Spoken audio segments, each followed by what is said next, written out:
सती माता की। आए हुए समस्त भक्तगण उमापुर धाम में पधारे हुए समस्त भक्तगणों को सादर बंदगी व साधुवाद। जगदीश सब संतों के चरण में नवा रहा हूँ शीश।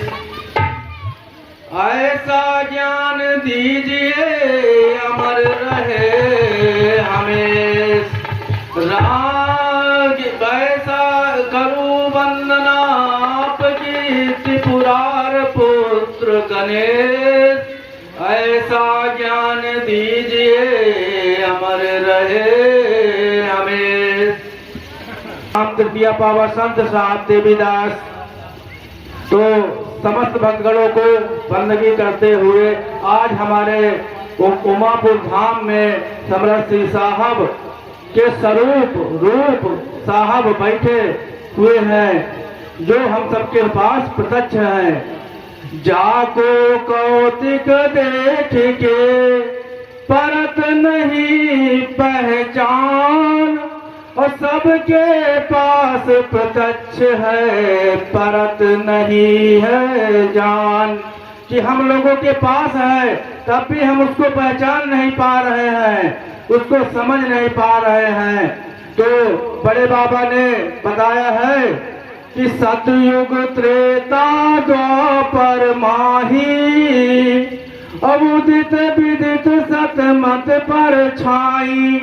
और सतमत भेद अभेद न कोई और धरि अवतार भक्त जस होई।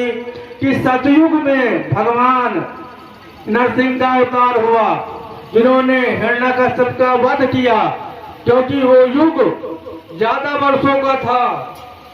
उसमें भगवान ने हिरण्यकश्यप का वध किया। सतयुग की आयु 17,28,000 थी तो उसमें पापी का नाम बहुत बड़ा था। तो त्रेता युग में भगवान राम का जन्म हुआ, उसकी आयु 12,96,000 थी। तो उसमें रावण नाम जो थोड़ा छोटा था द्वापर युग आया, उसमें द्वापर युग की आयु 8,64,000 दिव्य हुई, उसमें कंस नाम आया। तो इस कलयुग में बड़े बाबा का जन्म हुआ 1727 संवत में। तो इसमें सबसे बड़ा दुष्ट क्या है वो आप सबको हम बताने जा रहे हैं कि सबसे बड़ा दुष्ट क्या है। मैं, जो हमारे अंदर मैं शब्द है, जो मैं और ये दो प्रकार के राक्षस हमारे अंदर बैठे हुए हैं। तो इन्हीं को नाश करना है। सतनाम संप्रदाय में बड़े बाबा ने 3 प्रकार से मुक्ति का साधन बताया है। प्रथम साधन क्या है कि जो गुरुमंत्र हमको दिया जाता है अपजा जाप, उसका निरंतर भजन करना। प्रथम भजन यह बताया गया। दूसरा भजन सूरत भजन।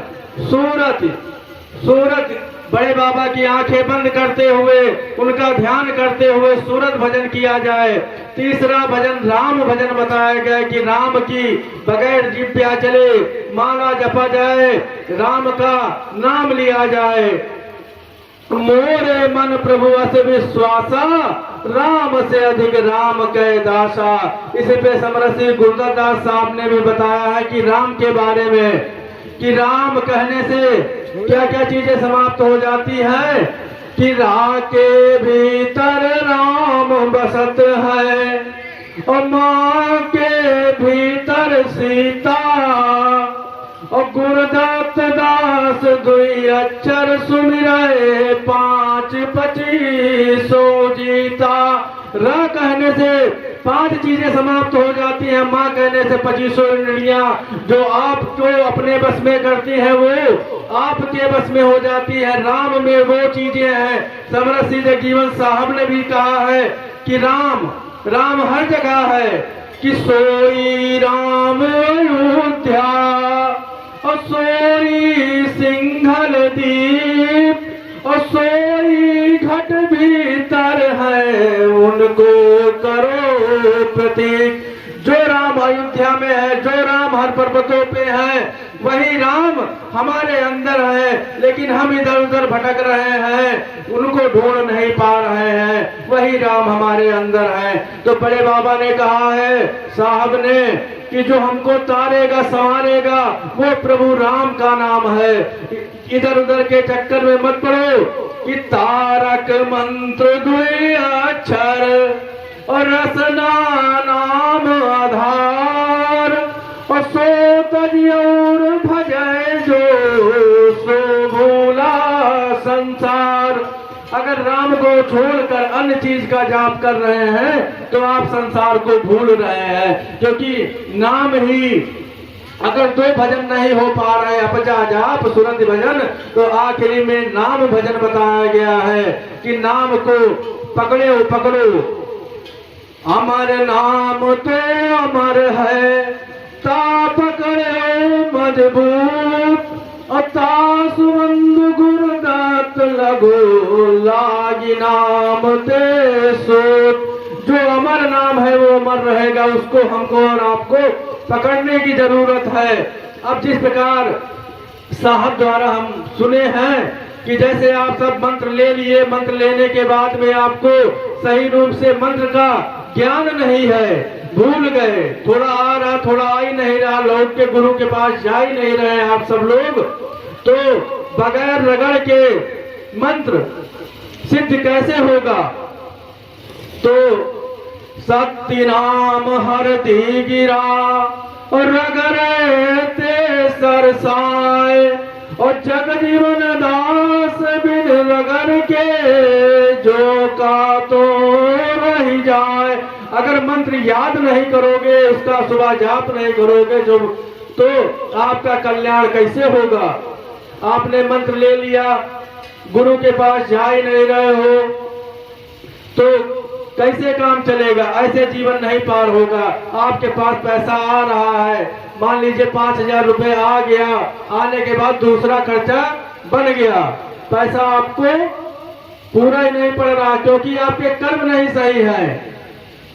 तो उस हिसाब से साहब ने कहा कर्म को प्रधानता दिया है बड़े बाबा ने।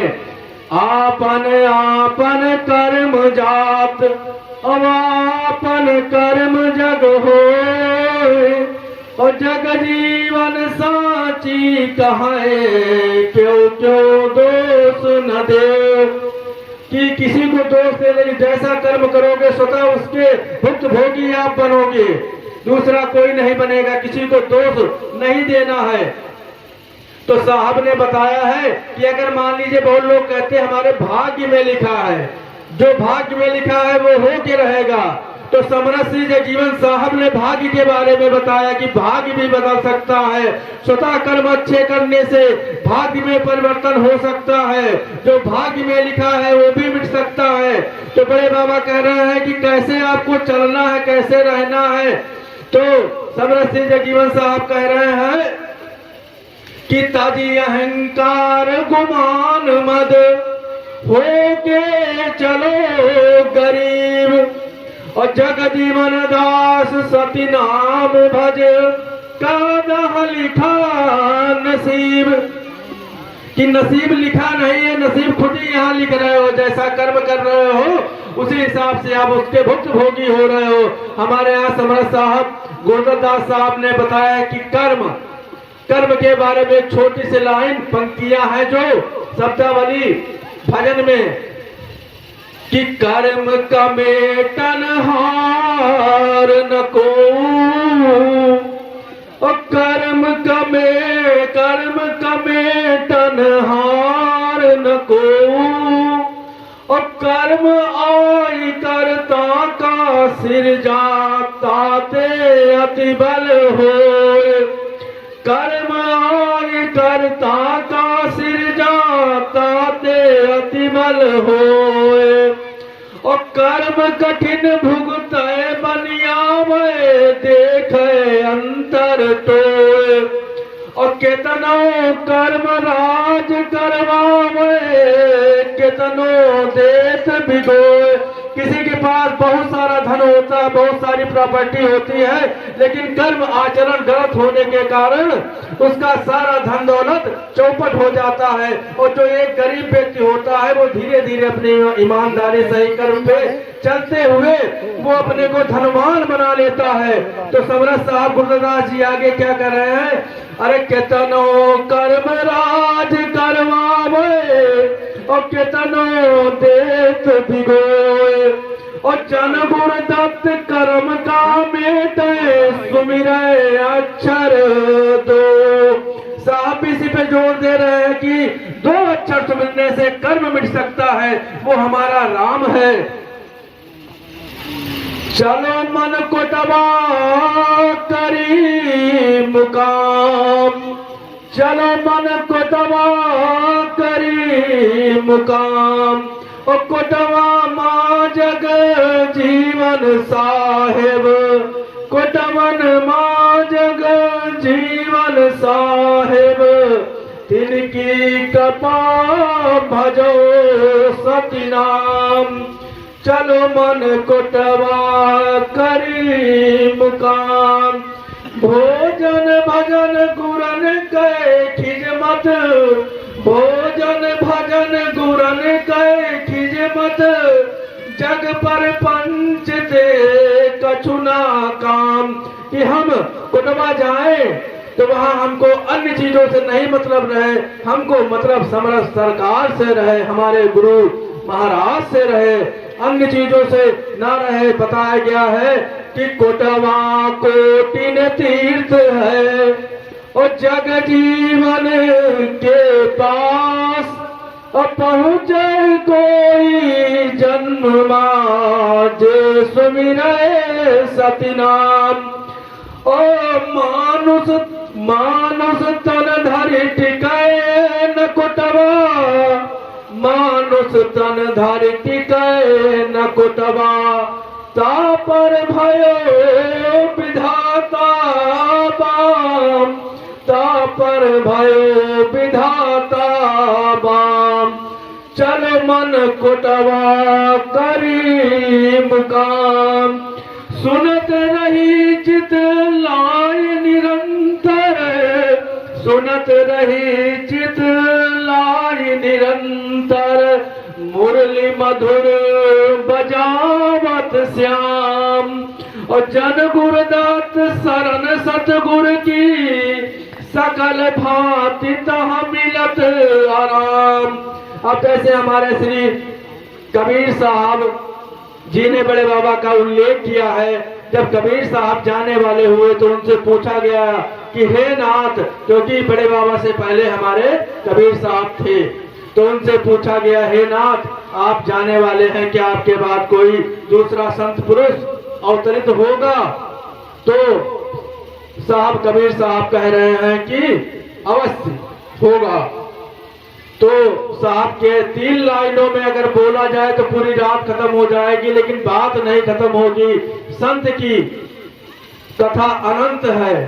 तो कबीर साहब क्या कह रहे हैं कि अनहाय निकट सुप्रगट आई, और सो सती नाम पंथ चलाई।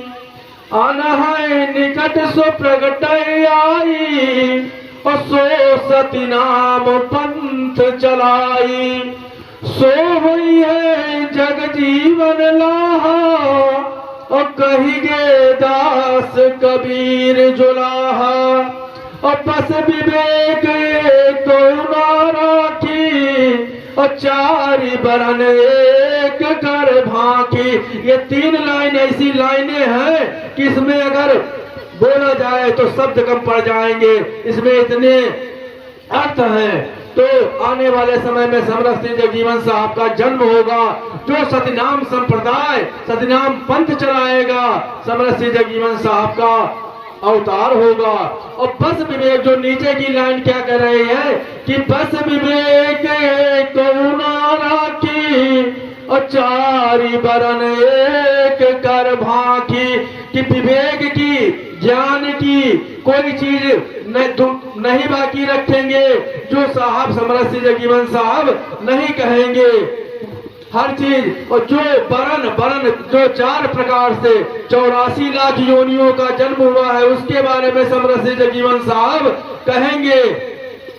तो बरन 4 प्रकार के बरन बताए गए हैं कि 4 प्रकार से 84 लाख योनियों का जन्म हुआ है।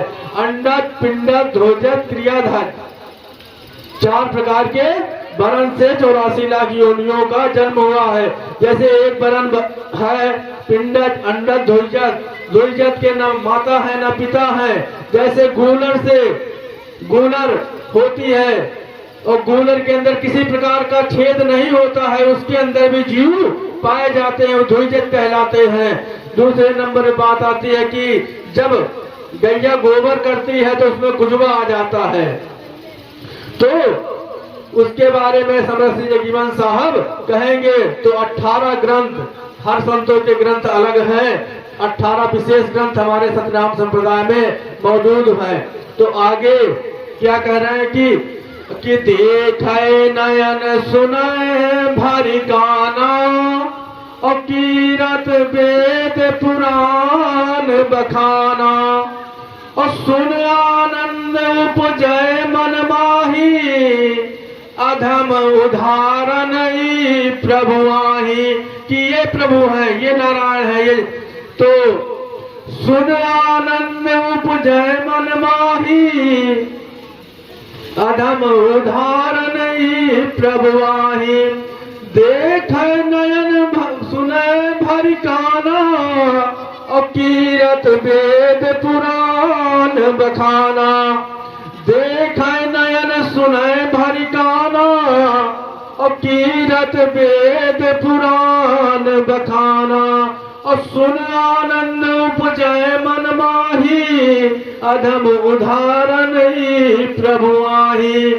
सुन नारद कलयुग में जगन्नाथ अवतार और को जाने तिनके गति तिनकी चरित अपार। की जगन्नाथ स्वामी जी का अवतार है। नारद जी को भगवान बता रहे हैं कि हमारे समरस जगजीवन साहब पार ब्रह्म परमेश्वर जगन्नाथ जी का अवतार है। तो कुछ समय और लेते हुए आपको बता रहे हैं कि सतनाम संप्रदाय व पंथ की सतनाम पंथ व संप्रदाय सब माने हम लोग बराबर हैं। प्रदाय माने समूह, हम लोग बराबर होके एक समूह के हैं, अलग कोई नहीं है। जात पात का खंडन बड़े बाबा ने नहीं लिया। ये सब आप सबको पता है कि हिंदू मुस्लिम हर बिरादरी को उन्होंने समानता दिया है। क्योंकि बड़े बाबा के शब्दों में लिखा है कि हाड़ मास का पंजरा और तामे कियो अचार और एक बरन मां सब ही ब्राह्मण तुरुक चमार। कि जो हमारा एक बरन कैसे हुआ, अगर सृष्टि की रचना हुई तो पहले नारी आई कि नारी निंदा ना करो नारी गुण के खान और नारी ने पैदा किया राम कृष्ण हनुमान। जब सृष्टि की रचना हुई तो एक ही बरन से हुई। तो इसीलिए बड़े बाबा ने भी बताया है कि एक बरन में हम सब हैं, हम सब समानता है। क्योंकि बड़े बाबा ने बताया है कि धागा बंदी सब गुरु भाई और सबके गुरु जग जीवन साई। हम लोग बराबर है, किसी के अंदर वो चीज नहीं है। तो थोड़ी सी बात और रह गई कि मन जो हमारा विचलित हो रहा है, मन नहीं रुक रहा है। तो मन का क्यों नहीं रुक रहा है? क्योंकि आपका ईमानदार मन बहुत छोटा है। मान लीजिए 250 ग्राम का और बेईमान मन 2.5 किलो का है तो दाब देता है। आप लोग सोचते होंगे एक मन आपका यही कह रहा था कि उमापुर धाम आज चले, एक मन कह रहा था छोड़ो कल चला जाएगा, 2 दिन का कार्यक्रम है तो हम दूसरे दिन चलेंगे। ऐसा हुआ होगा आपके पास साथ। आप कोई भी कार्य सोचते हैं तो एक बार आपका मन कहता है कि ये करे, दूसरा कहता है छोड़ो मत करे। तो साहब इस पे जोर दे रहे, मन कैसे रुकेगा? कि मन तो मारे मरते नाही, और मन का मोहरा बड़ा करे, और मन तो मन का ले भरमावे, और मन के है अनेक फेर, कि एक मन समझा रहा है और एक मन भरमा रहा है। तो मन दो बताए गए हैं संतों द्वारा। तो मन कैसे रुकेगा? आपके घर में थोड़ी रुकेगा, उसके लिए समरथ सरकार श्री कुटवा धाम जाना पड़ेगा, गुरु की से पूछना वंदना करना पड़ेगा। तो साहब आगे क्या बता रहे हैं दूसरी पंक्ति में कि ज्ञान गुरु है पास तुम्हारे, और तिन से कस न लियो सल्लाह, और मन मारे के जुगत बताई है, कोई आदि अंत निर्वाह। कि गुरु से पूछोगे कि इस प्रकार हमारा मन प्रभु रुकेगा, क्योंकि गुरु भगवान संत सब एक है। इसका प्रमाण हम आपको भी बता रहे हैं। तो साहब आगे क्या कह रहे हैं कि क्षमा के तुम ढाल बनाओ, और ज्ञान गुरु के तलवार। क्षमा की ढाल बनाओ, अपने को नम्रता रखिए, और ज्ञान गुरु के तलवार। जो ज्ञान ने तुमको गुरु ज्ञान दिया है उसकी तलवार बनाओ, ज्ञान की तलवार, अहंकार की तलवार नहीं। क्षमा के तुम ढाल बनाओ, और ज्ञान गुरु के तलवार। अब अपने मन का मार लेते हैं, तिनका लागे भक्ति प्यार। जो अपने मन को स्थित कर लेते हैं कि छोड़ो, जाने दो, गाली दे दिया देने दो, तो उसको क्षमा कर दिया। तो संत, गुरु और भगवान, जैसे रामचंद्र महाराज से बताया गया है कि प्रथम भक्ति आपको कहां से मिलेगी। तो प्रथम भक्ति आज जहां पाए हुए हो, और जहां हमारे भगवान सदगुरु बैठे हुए हैं, उनसे मिलेगी। रामचंद्र महाराज से बताया गया है कि प्रथम भगति मोहि संतन संगा। ये प्रभु राम कह रहे हैं कि प्रथम भगति मोहि संतन संगा, और दूसर रति मम कथा प्रसंगा। जो संत के साथ रहेगी प्रथम भक्ति उसको प्राप्त होगी। दूसरी भक्ति जो हमारा कथा ध्यान पूर्वक श्रवण करेगा, कहेगा, सुनेगा, उसको प्राप्ति होगी। तीसर भगति गुरु की सेवा करना, तीसर भगत बताया गया है।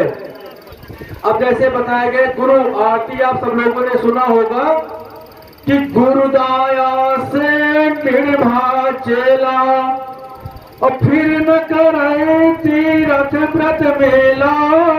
अगर आप सच्चे मन से गुरु किए हो, उसके बताए हुए जो उसने आपको पारस समान जो अमृत दिया है उसका रटन बराबर किए हो, तो आपको तीरथ व्रत की कोई आवश्यकता नहीं है। वो इसलिए बताया गया है कि गुरुदाया से निर्भा चेला, और फिर न करे तीरथ व्रत मेला। अब हम भी बताते कि संत, गुरु और भगवान में किसी प्रकार का अंतर नहीं है। हमारे यहाँ गुरुदास साहब जी ने बताया है कि संत गुरु भगवान मां नहीं रंच भर बीच, और जही के मन दुविधा बसी सो नर जान्यो नीच। अगर गुरु के पास आए हो, गुरु ने आपको पारस समान हीरे दिए हैं, तो उसको भगवान ही समझिए कि गुरु ही हमारे भगवान है। तो एक और अभी भजन इन लोगों ने बताया था कि संत का और भक्त का लक्षण कैसा होना चाहिए, अभी भजन मंडलियों द्वारा गाया गया था। तो थोड़ा सा 2 मिनट का समय लेते हुए ध्यान धरो गुरु मूर्ति का, और साथ नाम काज कर निरंतर लाओ, और 5 25 जसो कर स्थिर, यहु मन चंचल बहाए न पावे। और बोले सत्य असत्य न भाषे, कुमति दुराई सुमति प्रगटावे। और जन गुर दात हुए लक्षण, तब सतनामी भक्त कहावे। संत को छोड़कर भक्त बनिए। अगर आपको प्रेम और भक्ति के मार्ग पर जाना है तो पहले अनुराग करना सीखो, अपनी माँ बाप की सेवा करना सीखो, अपने समाज से प्रेम करना सीखो, उसको उचित आसन देना सीखो। अगर कोई दरवाजे पे आया है, चढ़े तुम खटिया बैठी हो, वो आपसे बड़ा है, उसको आप उचित स्थान नहीं दे रहे। जब तक आपके अंदर अनुराग नहीं आएगा, आपके अंदर कदापि भक्ति कभी भी प्राप्त संभव नहीं है। पहले अनुराग करना सीखो, फिर भक्ति आएगी। पहले अनुराग बनाओ, पहले प्रेम करना सीखो, प्रेम देना सीखो। एक छोटा सा भजन कि होत परम सुख सुमिरन कीने, वही साहब देवीदास साहब कह रहे हैं कि सुमिरन कीने। होत परम सुख सुमिरन कीने, होत परम सुख सुमिरन कीने। और संशय दुख तन मन से भागे, नाम रटन के चीन्हे। और धुरु पहलाद मन सुख भोगत, नाम शरण कैलीन है। होत परम सुख सुमिरन कीन्हे, और गज दुख तारन गनिका तारन, आपन रहत है चीन्हे। और भक्त सुदामा तुकित देख उन, सकल ज्वाल हर लीने। और खोजत नहीं देत दयाल के पल, छिनमा सब दीने। और कुबजा कुबरी कवन कही माना, और महिमा चित के दीने। मोहि गुनाह की निहित आपन, पद अंबर कर दीने। ओ होत परम सुख सुमिरन कीन्हे, होत परम सुख सुमिरन कीन्हे। नाम बिसिर सुनो मर घोरे, काह जन्म के कीने। और देवीदास के प्रभु जग जीवन, चरण कमल चित दीने। होत परम सुख सुमिरन कीन्हे। हमारी अगर कोई वाणी से किसी की क्षति को दे पहुंची हो ठेस, तो उसके लिए हम क्षमा याचना बालक समझकर हमको क्षमा किया जाए। प्रेम से बोले सतगुरुदेव भगवान की, संत शिरोमणि समरस श्री जगीवन साहेब की, नीरज साहेब की, उमापुर धाम की, देवदास साहेब की, जगह स्थान की, गोसाईदास साहेब की, श्यामदास साहेब की, तुलनदास साहेब की, देवीदास साहेब की, 4 5 14 गद्दिन की, 36 महंतन 33 भक्तन की, गुरु महाराज की, माता पिता की, जय जय सीताराम। बंदगी साहेब